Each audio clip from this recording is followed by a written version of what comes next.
کہ عمران نیازی صاحب آپ دوسروں سے رسیدیں مانگتے تھے اور جب اپنی رسیدیں دینے کی باری آئی ہے تو آپ رونے لگ گئے ہیں۔ جب اپنی رسیدیں دینے کی باری آئی ہے تو آپ نے پاکستان کے قومی اداروں، پاکستان کے مسلح افواج، آپ نے جناح ہاؤس، آپ نے ایم عالم کے تاریخی جہاز، آپ نے ایمبولنسز، آپ نے تاریخی ریڈیو پاکستان پشاور، آپ نے ملک کا ٹرانسپورٹ انفراسٹرکچر سب کچھ جلا کے خاک کر دیا، اس لیے کہ آپ کے پاس رسیدیں نہیں ہیں، آپ کے پاس جواب نہیں ہے، اور آپ اس تشدد، لا قانونیت، انارکی کے پیچھے چھپ کر احتساب سے بچنا چاہتے ہیں۔ عمران نیازی صاحب، آپ تو پوری قوم کو مغربی جمہوریت کا سبق پڑھاتے تھے۔ آپ تو قوم کو بتاتے تھے کہ جب کبھی میرے پہ الزام لگا تو میں خود کو احتساب کے لیے پیش کروں گا، اور اب آپ عدالتوں کے پیچھے چھپ رہے ہیں۔ جیسے کہ فارن فنڈنگ کیس میں آپ نے 6 سال سے خود کو عدالتی مختلف بہانوں، ہیلوں کے پیچھے چھپا کے احتساب سے بچایا ہوا ہے۔ درجنوں آپ کے غیر قانونی اکاؤنٹ پکڑے جا چکے ہیں۔ آپ بیرون ملک پاکستانیوں سے چندے اکٹھے کرتے تھے اور ان چندوں سے آپ اپنی سیاست چلاتے تھے۔ 2 اگست 2022 کو فائنینشل ٹائمز نے، جو دنیا کا مستند ترین اخبار سمجھا جاتا ہے، اس نے سٹوری شائع کی کہ آپ نے چیریٹی کے پیسوں کو سیاست میں جھونکا۔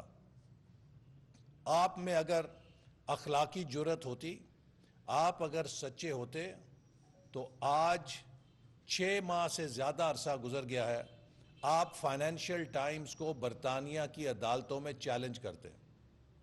نواز شریف اور شہباز شریف کے خلاف آپ نے پوری دنیا میں کردار کشی کی مہم چلائی، لیکن انہوں نے عدالتوں کا بھی سامنا کیا اور اپنی بے گناہی بھی ثابت کی۔ شہباز شریف کے خلاف آپ نے ڈیلی میل میں کروڑوں روپے خرچ کر کے ایک جھوٹی خبر چلوائی۔ شہباز شریف نے ایک دن ضائع کیے بغیر ڈیلی میل کو برطانیہ کی عدالت میں نوٹس بھیج کے قانونی کارروائی شروع کی اور بالآخر اس مقدمے کو جیت کے اپنا نام صاف کروایا۔ آپ کا دامن اگر صاف تھا تو مجھے اس سوال کا جواب دے دیجئے کہ 2 اگست 2022 سے لے کر آج تک آپ نے فائنینشل ٹائمز کے خلاف برطانیہ میں مقدمہ کیوں نہیں کیا؟ اس لیے کہ آپ کو معلوم ہے کہ برطانیہ کی عدالت سے آپ کی بدعنوانی کے اوپر مہر تصدیق ثبت ہو جائے گی۔ آپ اس خوف کی وجہ سے فائنینشل ٹائمز کے خلاف قانونی چارہ جوئی نہیں کر سکے کہ اگر آپ کرتے تو آپ کی چوری برطانیہ کے اندر بھی پکڑی جاتی، اور اب جب کہ آپ نے پاکستان کے اندر 60 ارب روپے کی چوری کی ہے، وہ پکڑی جا چکی ہے، اور پھر آپ دیکھیے کس ڈھٹائی کے ساتھ آپ کہتے ہیں کہ اس ٹرانزیکشن کی منظوری کابینہ نے دی ہے۔ اس کابینہ کے اجلاس کی کارروائی سیکٹری کیبنٹ نے، جو آپ کے دور کے سیکٹری کیبنٹ تھے اور جو آپ کے کیئر ٹیکر کے بھی امیدوار تھے، انہوں نے کابینہ کو بتائی کہ جب کابینہ کا اجلاس برخاست ہو گیا تو شہزاد اکبر نے آپ کے ہاتھ میں ایک بند لفافہ پکڑایا۔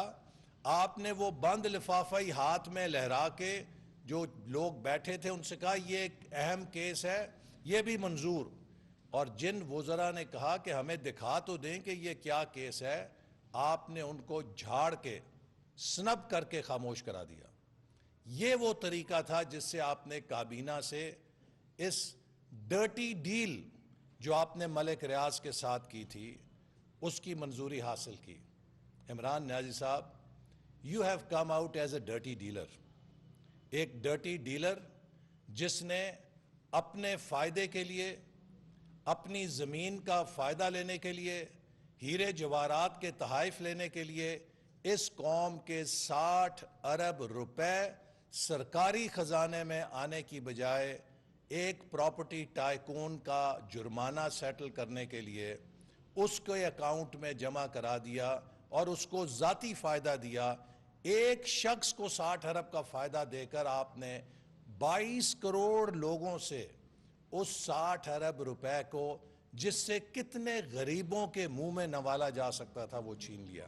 اور آپ میں اب اتنی جرت ہے کہ آپ قوم کے سامنے کھڑے ہو کر یہ کہیں کہ جی وہ حکومت کے اکاؤنٹ میں آیا یا سپریم کورٹ کے اکاؤنٹ میں آیا، ایک ہی بات ہے، وہ تو سرکار کے پاس آیا. ایک بات نہیں ہے. یہ فراڈ ہے، یہ ڈاکہ ہے، یہ بدترین کرپشن ہے جو آپ نے کی ہے، اور آپ کو اس کا جواب دینا پڑے گا. اور آپ اپنے پسندیدہ چیف جسٹس کی چھتری کے نیچے چھپ نہیں سکیں گے. اور یہاں سے میں یہ بات بھی کہنا چاہتا ہوں کہ آپ نے پاکستان میں مسلسل جس انتشار کی بنیاد رکھی ہے، آپ اس سازش میں جو آپ کے ذریعے پاکستان کے دشمن پاکستان کو کھوکھلا کرنے کے لیے کر رہے ہیں، کبھی کامیاب نہیں ہوں گے. میں اہل پاکستان کو اور خاص طور پہ پی ٹی آئی کے سمپتائزرز کو ٹھنڈے دل اور دماغ سے سوچنے پہ دعوت دیتا ہوں کہ عمران خان صاحب نے جب سے سیاست شروع کی ہے، وہ کون سا تعمیری منصوبہ ہے، وہ پاکستان میں کون سی ریفارم ہے جو انہوں نے متعارف کرائی ہے. جس دن سے ان کی انٹری ہوئی ہے، اس دن سے انہوں نے پاکستان کے اتحاد کو، یکجہتی کو پارا پارا کیا ہے. ججز موومنٹ کے بعد پاکستان میں جو رول آف لا کے لیے ایک کولیشن بنی تھی، تمام پولیٹیکل پارٹیز کی، سول سوسائٹی کی، سب سے پہلے عمران خان صاحب نے خود کو اعلی کار بنایا اس کولیشن کو، اس یونٹی کو توڑنے کا. اور عمران خان صاحب ایک اعلی کار بنے پاکستان میں سول اداروں اور قیادت کو بدنام کرنے کے لیے، ڈسکریڈٹ کرنے کے لیے. انہوں نے چور ڈاکو کا کھیل کھیلا، جس کے نتیجے میں انہوں نے پاکستان میں لوگوں کا تعلق سول اداروں سے اور سول قیادت سے متزلزل کیا. اسی طرح انہوں نے پارلیمنٹ پہ حملہ کیا، پاکستان ٹیلی ویژن پر حملہ کیا، اور انہوں نے نہ صرف یہ کہ ان اداروں پر حملہ کیا، بلکہ سول نافرمانی کی تحریک کے اوپر بھی پاکستان کے لوگوں کو آمادہ کیا. لوگوں کو کہا کہ بجلی کے بل نہ دو، اپنے گیس کے بل نہ دو. بیرون ملک مقیم پاکستانیوں کو کہا کہ سرکاری چینل سے پیسہ نہ بھیجو، ہنڈی کے ذریعے پیسے بھیجو.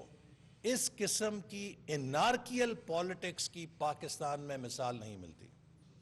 پھر نہ صرف یہ، آپ نے اس کے بعد آپ جو حرکت کی ہے، آپ کہتے ہیں کہ میں گرفتار ہو گیا، مجھے نہیں پتا میرے پیچھے کیا ہوا. عمران خان صاحب، آپ پورے 1 مہینے سے پلاننگ کر رہے تھے. آپ کی ذاتی نگرانی میں پلاننگ ہو رہی تھی کہ اگر آپ گرفتار ہوں گے تو پی ٹی آئی کا رد عمل کیا ہوگا. اور اس کا ثبوت یہ ہے کہ آپ کی گرفتاری کے بعد آپ کے چہیتے پارٹی کے لیڈر مراد سعید نے اپنے پیغام میں کہا کہ خان صاحب گرفتار ہو گئے ہیں، اور تمام کارکن دیے گئے ٹارگٹس کے اوپر اور اپنی دی گئی ڈیوٹیز کے اوپر پہنچ کر احتجاج کریں اور اپنا اپنا ٹاسک پورا کریں. تو جو آپ نے جنا ہاؤس کو جلایا، یہ بھی ایک ٹارگٹ تھا جو آپ کے کارکنوں کو دیا گیا تھا. آپ نے جو ایم عالم ایئر فورس آرمی کی شہداء کی یادگاروں کو تہو بالا کیا، یہ بھی وہ ٹارگٹس تھے جو آپ نے اپنے کارکنوں کو دیے تھے.